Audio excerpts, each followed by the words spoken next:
सीमा साहू गुरुजी के पास जाया करती थी। क्या गुरुजी के पास सीमा साहू के इस तरह अचानक गायब हो जाने का जवाब था? सीमा एक बहुत ही भली और न्यायप्रिय महिला थी जो अपने परिवार के हर व्यक्ति के बारे में सोचती थी। ऐसे ही होते हैं जिम्मेदार। सीमा के सर पर भी जिम्मेदारी का बड़ा बोझ था। सीमा के भी परिवार में ऐसे बहुत से लोग होंगे जो हर चीज के लिए उसे जिम्मेदार ठहराते होंगे। क्या सीमा ने इस बारे में आपसे कोई जिक्र किया था? सीमा मेरी सभा में हमेशा आया करती थी। यहाँ उसे शांति सी मिलती थी, कभी कभी बातें भी किया करती थी। हाँ, कुछ था उसके मन में जो उसे परेशान कर रहा था। मैं नहीं जानती गुरुजी, लेकिन हाँ मैं ये जानती हूँ कि मैं हर वक्त सही नहीं हो सकती। लेकिन अगर हर किसी को सही निर्णय और सही फैसले के लिए मुझी से उम्मीद है तो मैं क्या कर सकती हूँ? कभी कभी समय को अपना काम करने देना चाहिए सीमा। मैं हर चीज समय पर नहीं छोड़ सकती गुरुजी, और उसमें खास तौर पर जब हर कोई अपनी परेशानी का हल ढूंढने के लिए मेरे ही दरवाजे पर आकर दस्तक दे। देखो सीमा, तुम सबकी परेशानी या उसके हल के लिए जिम्मेदार नहीं हो। क्या तुम अपने दरवाजे पर आने वाले हर एक इंसान को जवाब देना अनिवार्य समझती हो? या क्या तुम अपनी जिम्मेदारी के बोझ के तले इतनी बुरी तरह दब गई हो कि तुम्हें यह लगता है कि हर इंसान को अपनी परेशानी लेकर तुम्हारे दरवाजे पर दस्तक देने आना चाहिए? मैं श्योर नहीं हूँ गुरुजी, लेकिन शायद हाँ, क्योंकि कहीं ना कहीं मैं अपने परिवार के लिए सही डिसीजन लेते रहना चाहती हूँ। आखिर वो लोग मेरे अपने हैं और उन लोगों को मुझसे बहुत उम्मीद है। अगर तुम शांति चाहती हो तो तुम्हें दूसरों की अशांति से दूर रहना होगा। क्या यह अशांति इतनी बुरी थी कि सीमा को घर से भागना पड़ा? जी, सीमा ऐसी नहीं थी। ये तो साफ तौर पर एक मायाजाल नजर आ रहा है। ऐसा कौन हो सकता है जो उसे मुख्तार सैयद के पास भेज सकता है? वो वहां क्यों जा सकती? किसी जवाब की तलाश में ही गई होगी, ठीक उसी तरह जिस तरह वो यहाँ आई थी। आप सही कह रही हैं। जरूर उसे किसी ने अपने जाल में फंसाया है। सर, मैं आपको पहले ही बता चुका हूँ कि 21 मार्च की सुबह को मेरी और सीमा दीदी की फोन पर क्या बात हुई थी। तुम्हारी और वैशाली की शादी से तुम्हारी पहली बीवी फौजिया काफी नाराज है ना? लेकिन सर, इस बात का सीमा दीदी से क्या नाता? हमें पता चला है कि सीमा की रजामंदी से तुम दोनों की शादी हुई थी, जिससे फौजिया की जिंदगी बर्बाद हो गई। सर, ये बात पूरी तरह से गलत है, बकवास है। मैं वैशाली और फौजिया दोनों का बराबर ख्याल रखता हूँ सर। मुझे समझ में नहीं आता कि आप लोग आखिर साबित क्या करना चाहते हैं। मैंने नम्रता से हर तरीके से बात की, वो कितनी भी बगावत कर ले, लेकिन अपनी बड़ी बहन सीमा को नुकसान पहुंचाने के सपने में भी नहीं सोच सकती। चाचा जी, मैं आपकी बात समझ सकता हूं, लेकिन एक बात खटक रही है। मुख्तार सैयद जैसे आदमी को मिलने के लिए सीमा कैसे जा सकती है, वो भी उसी दिन जिस दिन वो नम्रता को समझाने वाली थी। जरूर किसी ने हमारी सीमा से नम्रता के बारे में बात करने के लिए आने के मौके का फायदा उठाया है।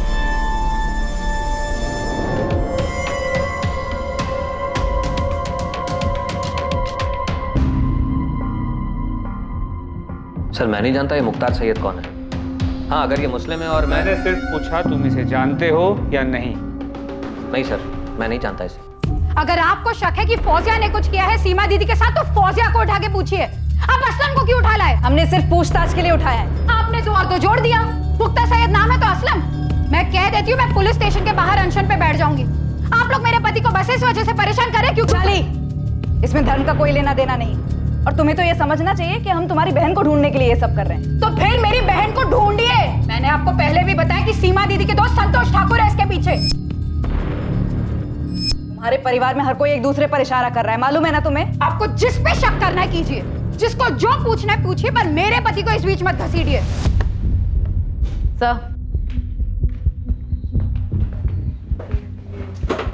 सर, ये वैशाली बहुत हंगामा कर रही है। धमकी दे रही है कि अगर हमने असलम को नहीं छोड़ा तो वो बाहर अनशन पर बैठ जाएगी। चोर की दाढ़ी में तिनका। कह नहीं सकते सर, पर ये सिचुएशन मुश्किल हो सकती है। उसने सीमा के हस्बैंड यशवंत को फोन करके बुला लिया है और बाकी लोगों को भी इकट्ठा कर रही है। ठीक है, उसे बोलो 10 मिनट में असलम को पूछताछ करके छोड़ते हैं। सर, असलम, हम तुम्हें पुलिस स्टेशन क्या ले आए? तुम्हारी बीवी वैशाली ने तो हंगामा मचा दिया। क्यों नहीं मचाएगी सर?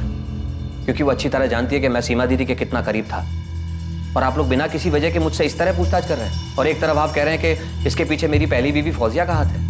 सर, आपको लगता है फौजिया इतनी चालाक है कि वो एक जाल बुनेगी और सीमा दीदी उसमें फंस जाएगी? सर, ऐसा करने की हिम्मत सिर्फ उसकी हो सकती है जो सीमा दीदी के सबसे करीब हो। तुम्हारा इशारा यशवंत की तरफ?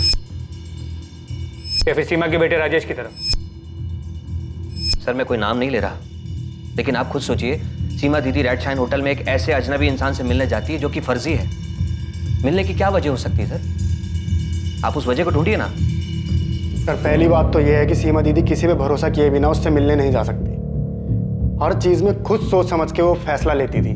ये नम्रता वाले मामले में ही देख लीजिए आप सर। क्या दीदी ने चाचा चाची से उस हिमांशु के बारे में पता करने की कोशिश की कि ये लड़का कौन है, क्या करता है, कहाँ से आया है? नहीं सर, उन्होंने किसी से बात तक नहीं की। तो सीमा फर्जी मुख्तार सैयद से मिलने के लिए होटल रेस्टोरेंट क्यों गई? सर मैं तो बल्लीपुर में था और सीमा दीदी मेरी बात सुनने से रही। अरे आप वैशाली दीदी से पूछो ना, वो तो यहीं रहती है भोपाल में, या फिर राधा भाभी से। क्या ये सब मिलकर कुछ नहीं कर सकते? वैशाली के पति असलम शेख को पूछताछ के बाद पुलिस ने छोड़ दिया और ऐसा ही हुआ मुकेश और उसकी बीवी चंचल के साथ। इनके खिलाफ भी पुलिस को कुछ नहीं मिला।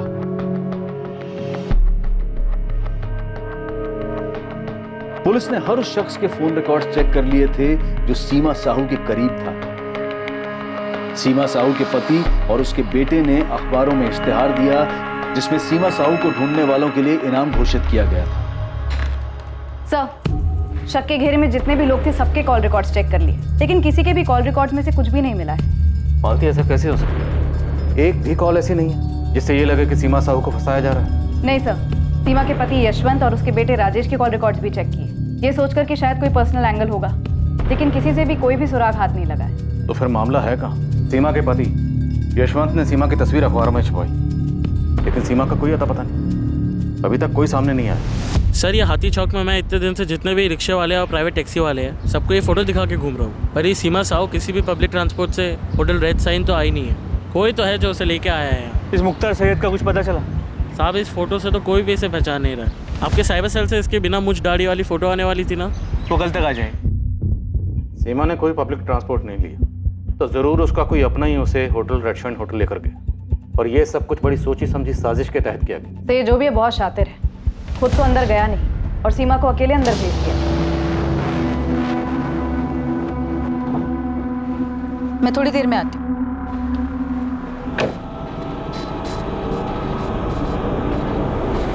हाथी चौक के आसपास कोई दुकान, एटीएम, कहीं कोई सीसीटीवी नहीं है सर, लेकिन होटल रेड शाइन के आसपास नहीं। सीमा जहाँ रहती है राठी कॉलोनी, वहाँ तो नहीं है। तो सीमा के जितने भी करीब है उनमें से किसी की भी मोबाइल लोकेशन सीमा के मोबाइल लोकेशन से मैच नहीं करती। 21 मार्च को सब लोग या तो काम में या कहीं और बिजी थे। और हिमांशु कनौज या नम्रता का आशिक, इसकी तो बलीपुरा गाँव ही होगा। जी सर। और असलम शेख?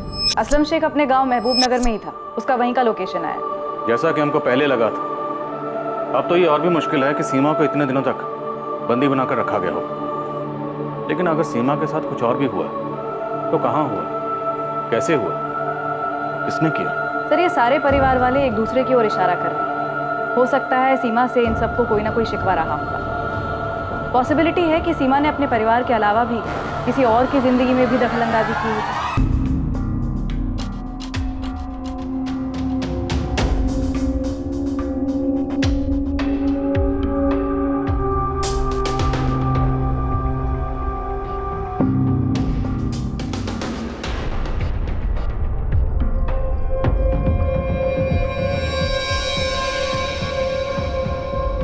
का आदमी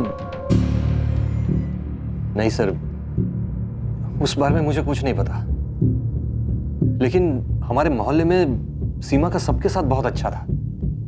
लोग बहुत इज्जत करते थे उसकी, अपनी परेशानियां लेकर आते थे उसके पास सलाह मशवरा के लिए। एक बात समझ से बाहर है कि सीमा किसी फर्जी इंसान को मिलने क्यों जाएगी। कोई तो बात थी जो उसे परेशान कर रही थी, इसलिए किसी के कहने पर वो इस फर्जी मुख्तार सैयद से मिलने अकेली गई, वो भी होटल में।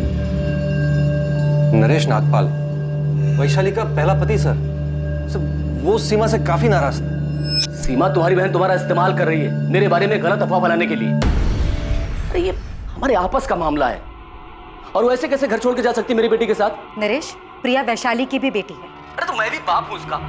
तो मैं मानता हूं कि मैंने उसके ऊपर हाथ उठाया है, लेकिन तुम भी अच्छी तरह से जानती हो कि तुम्हारी बहन कैसी है। वो जैसी भी है, लेकिन तुम्हें कोई हक नहीं है उसे इस तरह मारने का। मुझे अब इसके साथ नहीं जाना, नहीं रह सकती मैं अब और इसके साथ। अरे वैशाली, नरेश ने वादा किया है दोबारा तुम पर हाथ नहीं उठाएगा। अरे अब तो मैं भूल चुकी हूँ दीदी, भूल चुकी हूँ कि पिछले 5 साल में ऐसे वादे इसने मुझसे कितनी बार किए हैं। हाँ मैं भी भूल चुका हूँ, कि प्रिया को घर पे अकेले छोड़ के तुम कितनी बार खैर मदद के साथ बाहर घूमने गई हो। अब मेरा मुंह मत खुलवाना। नरेश बस। वैशाली, तुम दोनों के इस झगड़े का प्रिया पर क्या असर होगा? और इसकी करतूतों का प्रिया पर बड़ा अच्छा असर पड़ेगा ना। ये मुझे प्रिया के सामने मारता है और अब मैं ऐसे चुपचाप मार खा के नहीं रह सकती दीदी। अरे नहीं रह सकती तो सुधार लो अपनी हरकतें ना। तुम पहले अपनी हरकतें ठीक करो, मैं तुम्हारे साथ नहीं आने वाली और ये बात तो तय है। सर, वैशाली और नरेश का डिवोर्स हुआ नहीं अभी तक, लेकिन वैशाली नरेश के पास जाना नहीं चाहती। नरेश काफी नाराज हुआ था जब सीमा ने फैसला किया था कि वैशाली अब नरेश के पास नहीं जाएगी। सीमा ने ये फैसला लिया। तुम दोनों का जो ये मामला है ना, इसे सुलझाना नामुमकिन। और जहां तक रही बात साथ रहने की, तो बेहतर ये होगा ना कि तुम दोनों अलग ही रहो। हाँ तो चला जाऊंगा, मुझे कोई शौक नहीं उसके साथ रहने का, लेकिन जाऊंगा तो अपनी बेटी के साथ। तुम लड़ाई लड़ना चाहते हो? लड़ो, लेकिन प्रिया वैशाली के साथ ही रहेगी। तुम्हारा पक्ष कमजोर हो जाएगा नरेश, ये ध्यान रखना।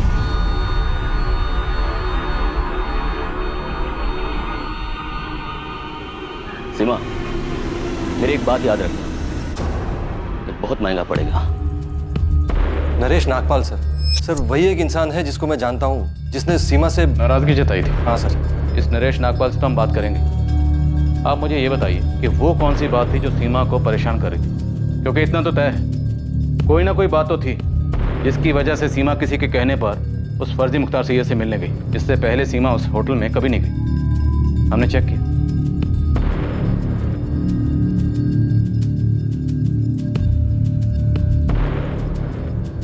एक जवान आदमी बूढ़े के भेष में सीमा साहू से मिलता है, कहीं ये कोई हिस्ट्री शीटर तो नहीं? सर, हिस्ट्री शीटर्स को तो काफ़ी खंगाला है। पिंटू खबरी ने भी काफ़ी लोगों की तलाशी ली।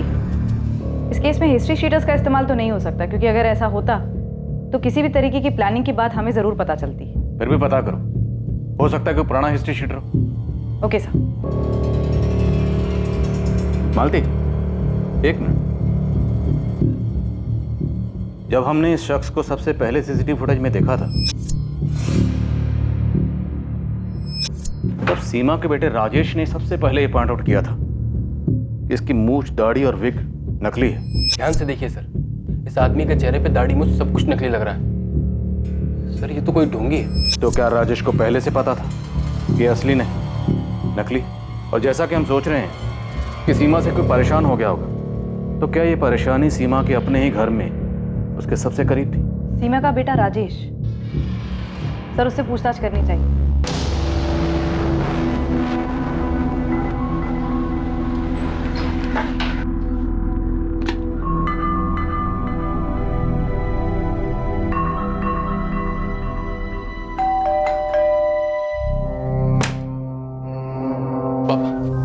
मम्मी का कुछ पता चला? 21 मार्च को सीमा साहू को एक ऐसे जाल में फंसाया गया जो सीमा की परेशानियों का अंत करने के झूठे प्रस्ताव के रूप में उसके सामने आया। तूने सीमा को धमकी दी थी नरेश कि उसे बहुत महंगा पड़ेगा।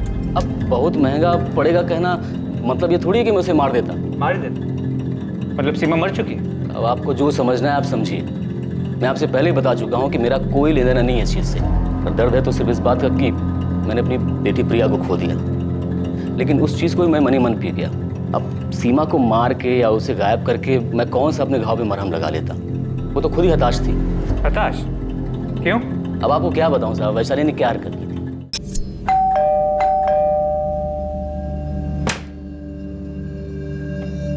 प्रिया नहीं है। क्या?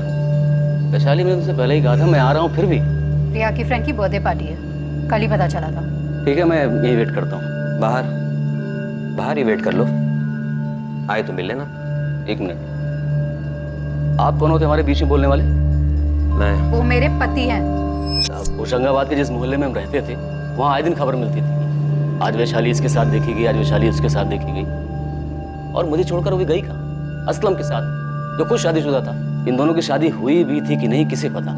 यही बात पूछने में सीमा के पास गया था कि तुमने इसीलिए सपोर्ट किया था अपनी बहन का कि मुझसे अलग हो सके या फिर मेरी बेटी को मुझसे अलग कर दे। देखो नरेश, वैशाली असलम के साथ खुश है और असलम हमारे परिवार के लिए बहुत कुछ करता है।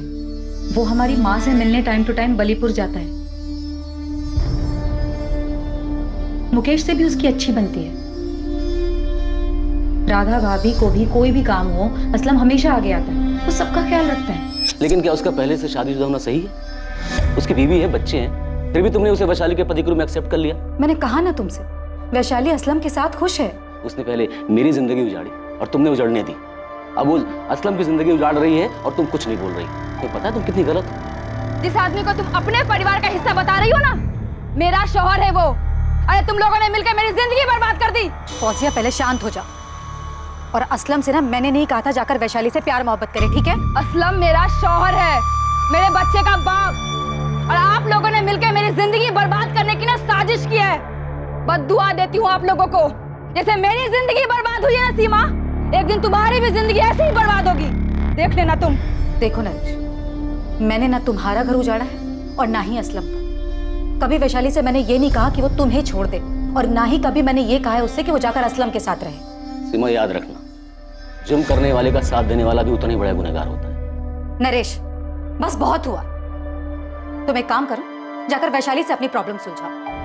अरे थक गई तुम लोग की बातें सुन सुनकर। अच्छा, ये बात तुम्हें पहले सोचनी चाहिए थी। ये मेरे और वैशाली के बीच का मामला है और हमारे बीच में हमारी बेटी थी। सीमा, तुम्हें हमारे मामले में दखल देना ही नहीं चाहिए था। सर, अब सीमा को मार के या उसे गायब करके मेरी बिखरी जिंदगी तो वापस नहीं मिलने वाली ना। सीमा को दूसरों की जिंदगी में दखल देने की और बिना जरूरत के फैसला लेने की आदत थी।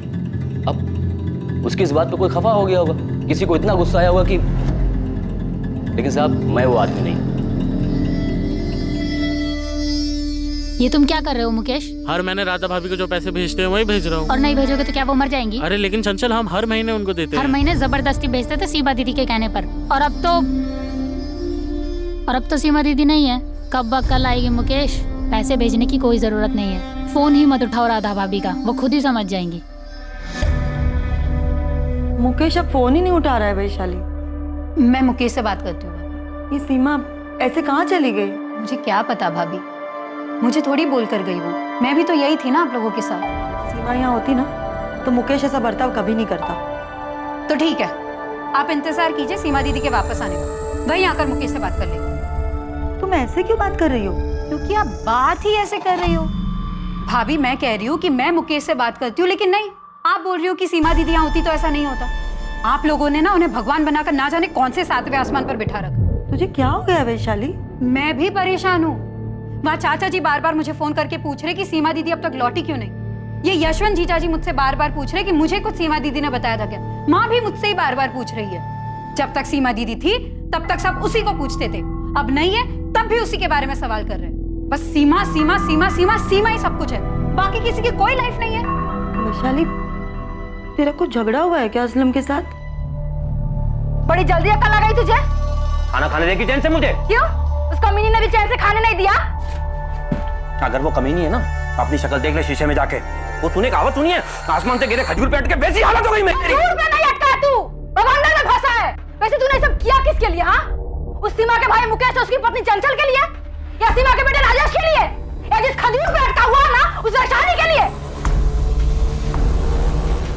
दिशा मिश्रा नाम है लड़की का, आपके बेटे राजेश के साथ कॉलेज में पढ़ती है। मैंने खुद राजेश से साफ साफ पूछा कि उसने कुछ किया है क्या। तो हमें भी आकर बता देती कि राजेश की माँ सीमा को तुम्हारा और राजेश का मिलना जुलना पसंद नहीं है।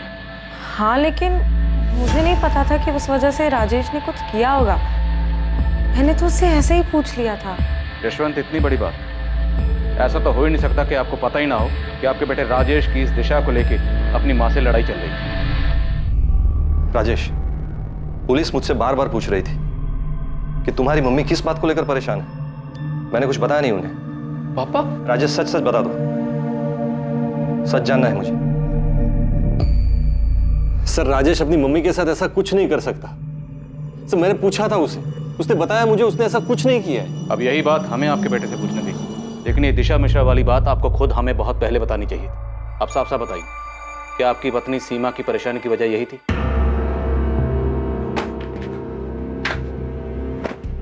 अरे क्यों भाग रहे हो यहाँ से? बताना पड़ेगा तुम्हें। असलम, क्या किया तुमने? किसके कहने पे किया है? फौजिया, तुम पहले फरीद को लेकर आओ, हमारे पास बहुत वक्त है, आराम से बात कर लेंगे बाद में। तुम अभी लेके आओ पहले उसे, जाओ तुम। हाँ, थी अनबन राजेश और उसकी मम्मी के बीच दिशा को लेकर, लेकिन राजेश ऐसा कुछ नहीं कर सकता। सर, राजेश जो भी है अपनी मम्मी से, हमें शुरू से यही शक कि सीमा का कोई करीबी ही उसे उस फर्जी मुख्तार सैयद से मिलवाने के लिए होटल रेड शाइन निकल गया। यशवंत, क्या वो अपने बेटे राजेश के लिए वहां गई? सर मुझे नहीं पता सीमा क्यों गई थी, लेकिन हाँ सर, वो राजेश को लेकर परेशान थी। मुझे अपनी जिंदगी में क्या करना है ये मैं खुद डिसाइड कर सकता हूँ। राजेश, अपनी आवाज नीचे करो। तो आपको अपनी आवाज उठा लेनी चाहिए थी। राजेश तुम बस करो मम्मी, बहुत हो गया। यहाँ सब आपके गुलाम नहीं है। तेरा ना दिमाग खराब हो गया है। अरे अभी तू फर्स्ट ईयर में है, पूरी जिंदगी पड़ी है तेरी। इस तरह लड़की के पीछे ना अभी पागल मत बन तू, समझा? तेरी मम्मी कौन सा तुझे उस लड़के के साथ दोस्ती तोड़ने को बोल रही है? क्या नाटक लगा रखा है? अब भी कभी शादी करनी है? 18 साल के हो तुम लोग। उस लड़के के माँ बाप क्या तुझे? उसके माँ बाप मम्मी की तरह नहीं है, जिन्हें लगता है कि सिर्फ वो ही सबकी जिंदगी के फैसले ले सकती है।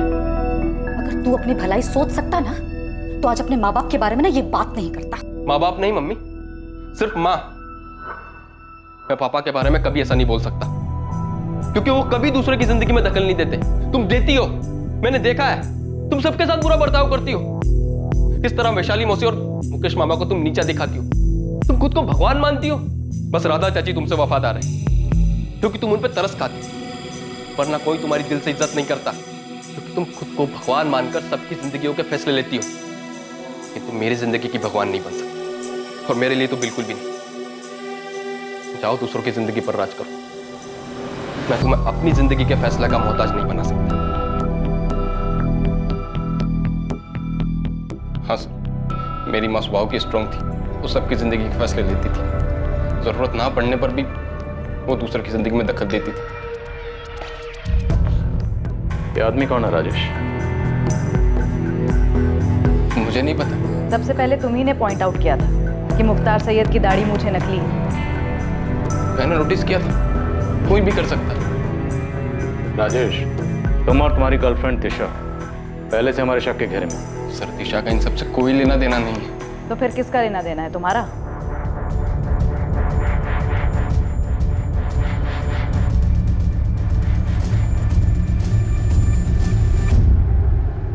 राजेश, राजेश ने किया ये? राजेश को पुलिस कस्टडी में ले चुकी है, लेकिन उसने अब तक कुछ बताया नहीं। The number you have called is currently switched off. आप लोग मुझसे सवाल कर रहे थे ना कि मैंने सीमा दीदी के साथ में क्या किया है। अब देखा किसने अपना गुस्सा निकाला है। वैसे क्या जरूरत थी सीमा दीदी को हर किसी के फैसले लेने की? क्या हर कोई अपने फैसले खुद नहीं ले सकता था? उनके अपने घर में बगावत चल रही थी।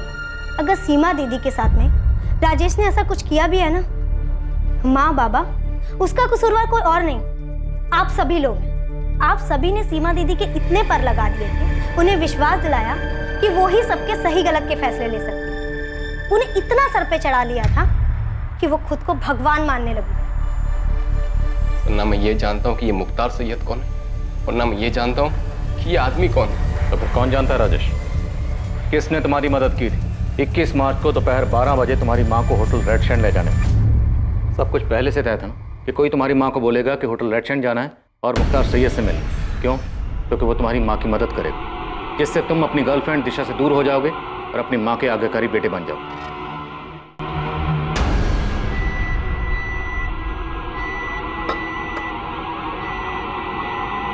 ये जो बुरी ताकतें हैं सीमा, हमें उन पर काबू पाना है।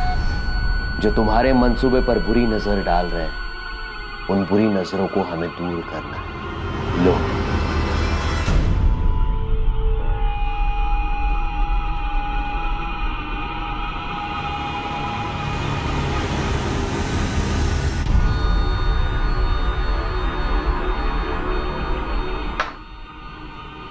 क्या इससे वो सारी बुरी शक्तियां खत्म हो जाएंगी जो आसपास मंडरा रही हैं? ये सब कुछ साफ कर देगा सीमा, सब कुछ, सभी बुरी शक्तियों को नष्ट कर देगा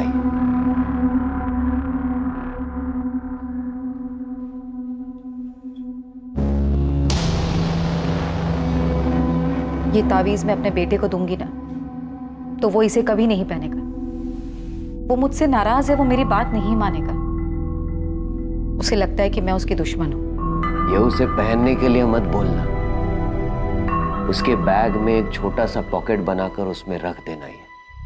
ये अपना काम करना शुरू कर देगा और धीरे धीरे वो संभल जाएगा। मेरी किसी ने मदद नहीं की सर, किसी ने भी नहीं। हाँ, मैं बात नहीं कर रहा था मम्मी से, नाराज था मैं उनसे, लेकिन मैंने नहीं मारा उनको। मारा? मतलब हमारा शक सही था? उनकी मौत हो चुकी? सर वो अब उससे ज्यादा हो गए। मम्मी खुद से घर से जाने वालों में से नहीं है, क्यों जाती वो? इतना पावर था उनके पास, सब उनके इशारों पे चलते थे। राजेश, तुम्हारी माँ तुम्हारे परिवार की ताकत थी, जो दूसरों के दुख दर्द में उनका साथ देती थी, दूसरों की मुश्किलों को हल करती थी, दूसरों के फैसले लेती थी। हाँ, हो सकता है कुछ फैसले उन्होंने गलत लिए, और इससे किसी को उनको मारने का हक नहीं मिल जाता। मैंने नहीं मारा अपनी मम्मी को, नहीं मारा है मैंने। हो सकता है मेरी वजह से वो बहुत तकलीफ में थी, मेरी कोई बात बहुत ज्यादा बुरी लगी होगी उन्हें, लेकिन मैं क्यों मारूंगा अपनी मम्मी को? 21 मार्च को होटल रेड शाइन कौन ले गया था उन्हें? घर का ही कोई आदमी था जो तुम्हारी मदद कर रहा था। 21 मार्च को सुबह 8 बजे असलम शेख ने फोन किया था तुम्हारी मम्मी को। तुमने 21 मार्च की सुबह सीमा से बात की, जिस दिन वो लापता हुई। जी जी जी, बात की थी हमने। राजेश, क्या वो आदमी असलम शेख था? मुझे नहीं पता, मैंने नहीं मारा अपनी मम्मी को sir. I really miss her.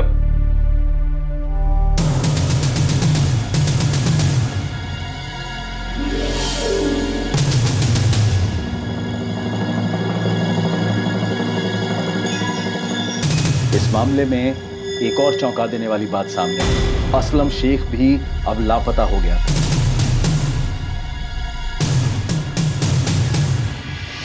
मैं खुद असलम को फोन लगा रही हूँ, कल से उसका फोन बंद आ रहा है। कहाँ भाग गया वो? उधर हम राजेश तक पहुँचते हैं और इधर असलम भाग जाता है। मुझे भी नहीं पता, मैं खुद उस तक पहुँचने की कोशिश कर रही हूँ। उसका छोटा भाई शमशेर भी नहीं जानता कि असलम चला कहाँ गया। सर आप क्या ढूंढ रहे हैं सर? अंदर के कबाड़ भी खाली है, लगता है दोनों भागे, असलम और फौजिया। कहाँ गए दोनों? सर नहीं पता सर, महबूब नगर में अम्मी अब्बू को भी फोन किया था सर, वहाँ पे भी नहीं है। देख, इतना तो साफ है कि ये सब कुछ असलम का किया था। अगर जल्द हाथ नहीं लगा ना, बुरा फंसेगा।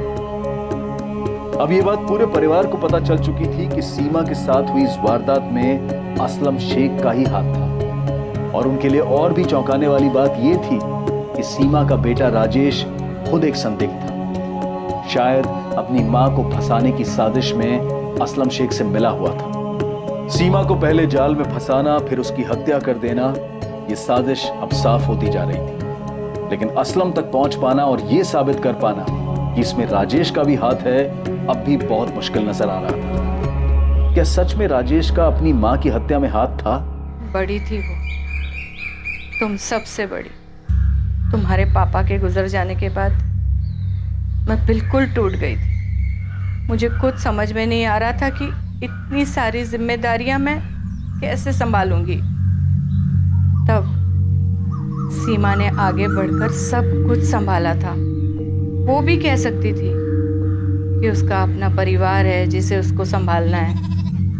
ये परेशानियां, ये जिम्मेदारियां उसकी नहीं हैं, पर उसने जो किया सिर्फ तुम लोगों के लिए किया, एक हक के साथ कि ये परिवार उसका है।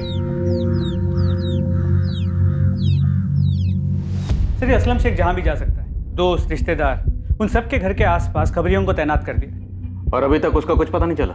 नहीं सर। दिनेश, ऐसे कहाँ गायब हो गया वो? सर, मुझे लगता है कि असलम को पता चल गया था कि हम इस केस को सुलझाने के काफी करीब आए।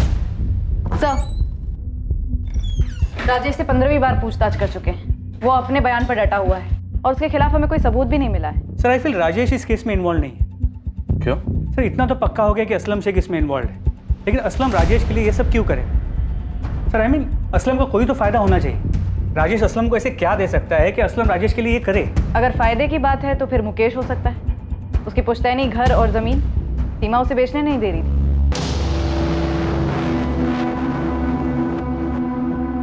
अब इस मुकेश को और कितना तोड़े के सच बोल दे। यहाँ तो जितने भी लोग हमारे शक के दायरे में हैं, सब के सब इतने कॉन्फिडेंट हैं कि इनकी हरकत कभी पकड़ी नहीं जाएगी। मुझे लगता है हमें असलम तक पहुँचना होगा। एक असलम ही है जो हमें मकसद और मास्टरमाइंड के बारे में बता सकता है। पिंटू है। हाँ पिंटू, बोल। सर मैं भोजपुर में हूँ। असलम के भाई शमशेर का पीछा कर रहा था कि अगर असलम इन्वॉल्व होगा तो शमशेर कुछ जानता होगा। साहब खजाना हाथ लगाए। क्या हाथ लगा? मुख्तार सैयद साहब, वो फर्जी आदमी शमशेर का दोस्त निकला। यहाँ पर है, शोएब मिर्जा नाम है उसका। आप जल्दी पहुँचे। एक तरफ पुलिस शोएब मिर्जा को उठाने निकली जो मुख्तार सैयद होने का ढोंग रचा रहा था।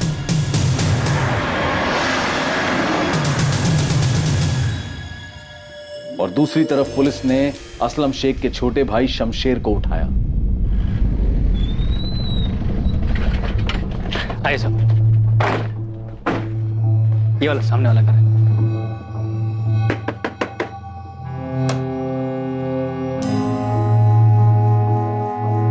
सही निशाना लगा है पिंटू, यही अपना आदमी है। चल ले चलो इसे। सर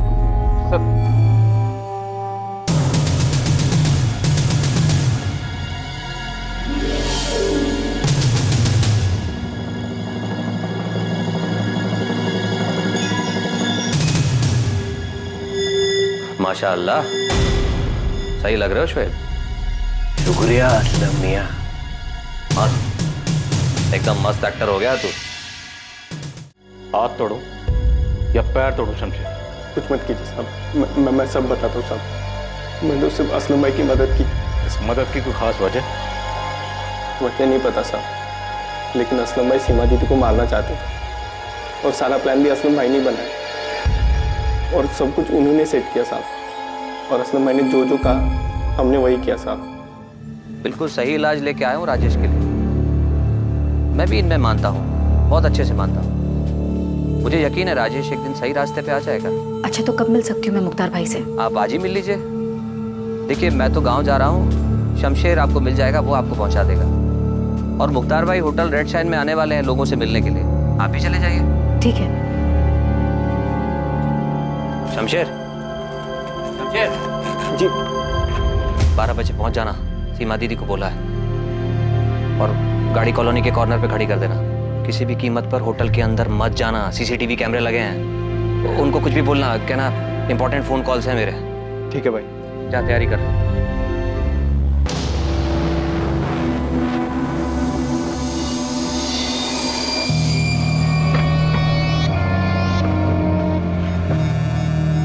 नमस्ते सीमा दीदी। नमस्ते शमशेर।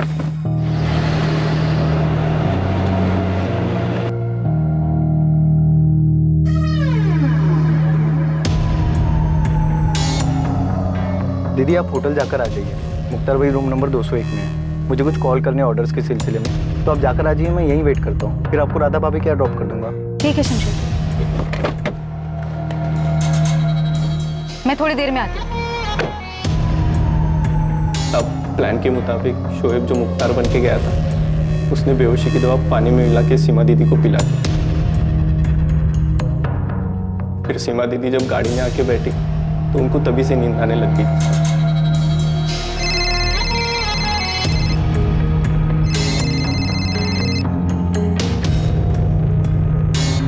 हाँ संतोष।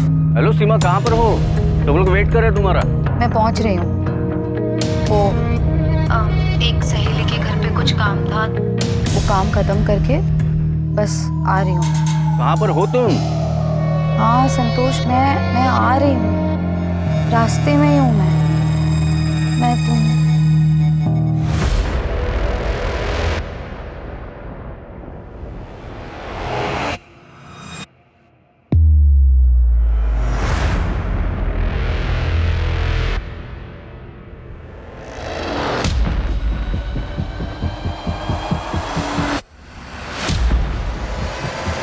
और फिर कहाँ ले जाके मारा?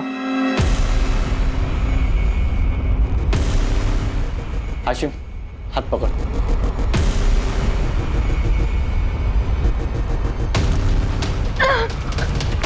बॉडी कहाँ है शमशेर?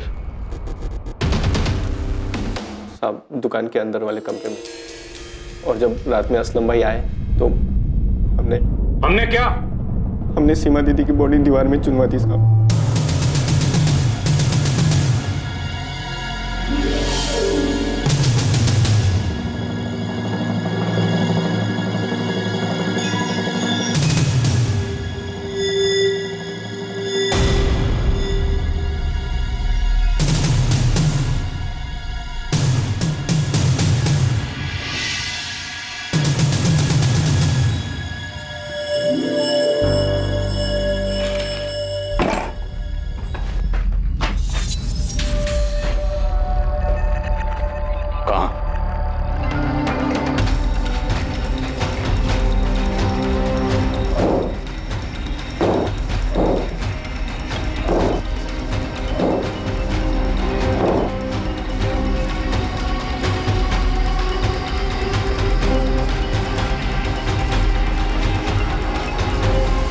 असलम सीमा को क्यों मारना चाहता था? नहीं पता साहब।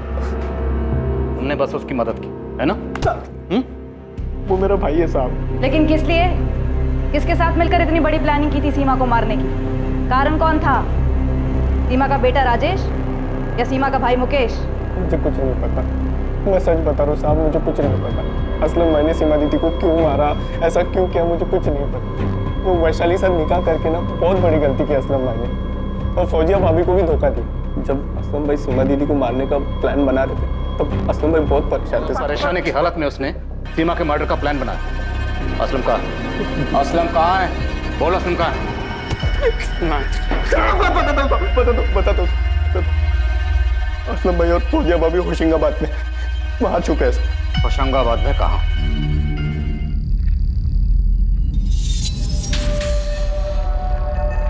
सीमा की बॉडी बुरी तरह से डिकम्पोज हो चुकी है।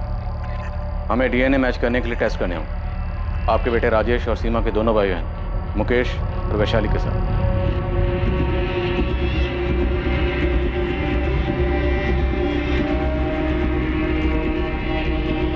दीदी की डेड बॉडी मिली है माँ।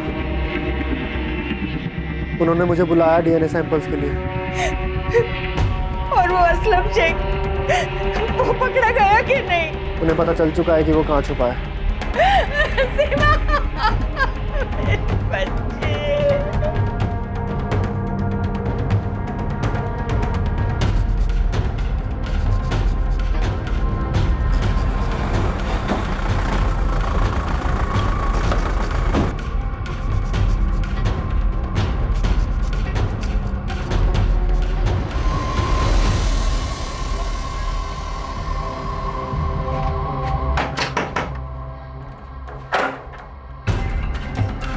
फौजिया, असलम को बाहर बुला, और अगर उसने पीछे से भागने की कोशिश की तो वहां भी हमारे लोग खड़े हैं। हम गोली चलाने से हिचकिचाएंगे नहीं।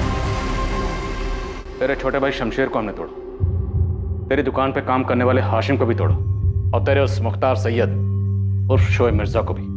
अब तेरी बारी। और इस बार तेरी बीवी वैशाली को यहाँ आके जितना चिल्लाना है चिल्लाने बोल। तेरी चीखें उससे ज्यादा जोर से निकलेंगी। हाँ तो सबसे पहले उसे घसीट के लाइए सर, उसको लगाइए 2-4 थप्पड़ और उसकी ऊंची आवाज को चीखों में बदल दीजिए सर। वैशाली, ये सब तेरा और वैशाली का किया हुआ है? सर मैंने किया नहीं, वैशाली ने मुझसे करवाया। जीना आराम कर दिया था उसने मेरा। शमशेर सही कहता था कि वैशाली से निकाह करके मैंने अपनी जिंदगी जहन्नुम बना ली। वही मारनी चाहती थी अपनी बड़ी बहन सीमा को, उसी ने मुझसे ये सब करवाया। तू मुझे धमकी दे रही है वैशाली? मुझे? अभी हमने दुनिया को दिखाने के लिए भले ही माला डाल के कर लिया असलम, पर कोई मैरिज सर्टिफिकेट नहीं है ये बात प्रूफ करने के लिए। और पुलिस के पास गई ना तो तेरे पे रेप का चार्ज लगवाऊंगी। किसी जलील औरत है तू, अपनी बहन को मरवाने की बात कर रही है? होश में तो है? और मैं तेरी बात ना मानूं तो मुझे रेप केस में फंसवाएगी? तेरा दिमाग तो नहीं खराब हो गया? अरे सुन, अगर सीमा मर जाती है तो मैं मुकेश और चंचल से जमीन और खेत बिकवाऊंगी। काफी पैसे मिलेंगे, और किसका कितना हिस्सा होगा ये मैं फैसला करूंगी। तुझे भी पैसे मिलेंगे। कोई पैसा वैसा नहीं, मैं नहीं करूंगा ये मर्डर, समझी ना तू? ठीक है, तो जा रेप चार्ज में अंदर। ऐसा हंगामा करूंगी, ऐसा हंगामा करूंगी कि मैं तुझे छोड़ के चला जाऊंगा अभी के अभी। ये मर्डर करना है खुद करे, किसी और से करवा, भाड़ में जाओ। मर्डर करेगा तू असलम, कोई और नहीं। तुझे कोई नुकसान नहीं होगा, वरना मैं तुझे पूरा बर्बाद कर दूंगी। दिमाग खराब हो गया था मेरा, उसने जीना हराम कर दिया था मेरा। रोज धमकी, ये चार्ज लगवा दूंगी, वो चार्ज लगवा दूंगी। मेरे पास कोई रास्ता ही नहीं छोड़ा उसने सर, मजबूरी में मुझे ये सब करना पड़ा। राजेश को लेके काफी परेशान है दीदी, टूट सी गई है। राजेश का किसी दिशा के साथ कुछ चल रहा है, बगावत पे उतरा है। मुझे करना क्या होगा? दीदी तुझे मानती है, इतना तो मैंने तुझे मेरे घर में घुसा ही दिया है। बस एक ऐसे इंसान का इंतजाम कर जो दीदी को छुटकारा देगा। अपने बेटे राजेश पे मंडरा रहे इस बगावत के साए से, कोई भरोसे वाला आदमी। बाकी मैंने तुझे बता ही दिया है कि क्या करना है। मेरे दिमाग ने काम करना बंद कर दिया था सर, उसके कहने पर मैंने सीमा को मार दिया। मैं जानता था मेरे इस गुनाह की सजा मुझे भुगतनी पड़ेगी। मुझसे बर्दाश्त नहीं हुआ और मैं वहां से भाग गया, क्योंकि मैं वैशाली के साथ एक पल भी नहीं जी सकता। उसने मुझसे उस औरत का कत्ल करवा दिया जिसमें जिंदगी में मेरा कुछ भी नहीं बिखरा था, कुछ भी। पुलिस मुकेश के पीछे, संतोष के पीछे, फिर राजेश के पीछे, सबके पीछे दौड़ते रहे, पर तुझ तक कभी नहीं आएगी असलम। देखा ना, तुझे पुलिस स्टेशन बुलाया था तो मैंने कैसा हंगामा किया। क्या हासिल हुआ? हाँ, क्या हासिल हुआ सीमा को मारकर? वो सब कुछ जो उसके रहते नहीं मिलता असलम, सब कुछ। आजा बेटा प्रिया, तेरे कपड़े अंदर हैं, जाकर चेंज कर ले। मेरे कपड़े इधर है तो मम्मी किधर है? मम्मी वो भी थोड़ी देर में आ जाएगी प्रिया। अब हाँ, तुम जाकर चेंज कर लो। हाँ बेटा। इसको बताया नहीं है कि वैशाली बुआ को अरेस्ट किया है। पता नहीं, इसे कैसे बताएंगे? बताना तो पड़ेगा अम्मा। सर असलम झूठ बोल रहा होगा, वो वैशाली को फंसा रहा है। वो नहीं यशवंत, वैशाली हमारे साथ चुपचाप चली है और अभी उसके साथ पूछताछ चल रही है, और ऐसा बिल्कुल भी नहीं लग रहा कि वैशाली को फंसाया जा रहा है। जलन, पैसा, खेत और गांव वाले घर से पैसा, सिर्फ इतना सा कारण था तुम्हारे पास? तुम्हें क्या लगा था कि हम सच्चाई तक कभी नहीं पहुंच पाएंगे, सीमा की बॉडी तक नहीं पहुंच पाएंगे? ये बेवकूफ असलम भागता नहीं तो कैसे पहुंचते आप? तो असलम बेवकूफ निकला और तुम शातिर थी, पर तुम सिर्फ शातिर थी जुर्म करने के लिए, और शायद घर में तुम्हें कोई पूछता भी नहीं था। इसी बात का तुम्हें गुस्सा था, खेद था, शिकवा था, है ना? हाँ था। तो सीमा को मार के अब सब तुम्हें उसका दर्जा देने लगेंगे, नहीं? दे या ना दे, उसका हुक्म चलना तो बंद हो गया ना, उसका भगवान बनना तो बंद हो गया ना। अब कोई उससे हर बात नहीं पूछेगा। बस इतनी सी प्रॉब्लम थी तुम्हें कि सीमा को सब मानते थे, तुम्हें कोई नहीं पूछता था? इतनी सी नहीं, बहुत ज्यादा प्रॉब्लम थी। मैं उससे सिर्फ 3 साल छोटी थी, कोई बच्ची नहीं हूं मैं। पर घर बेचना हो, खेत बेचना हो, किसको कितना मिलना चाहिए, किसको क्या करना चाहिए, क्या नहीं करना चाहिए, सब सिर्फ और सिर्फ उसी को पूछते थे। वही सारे फैसले लेती थी, वही सब कुछ चलाती।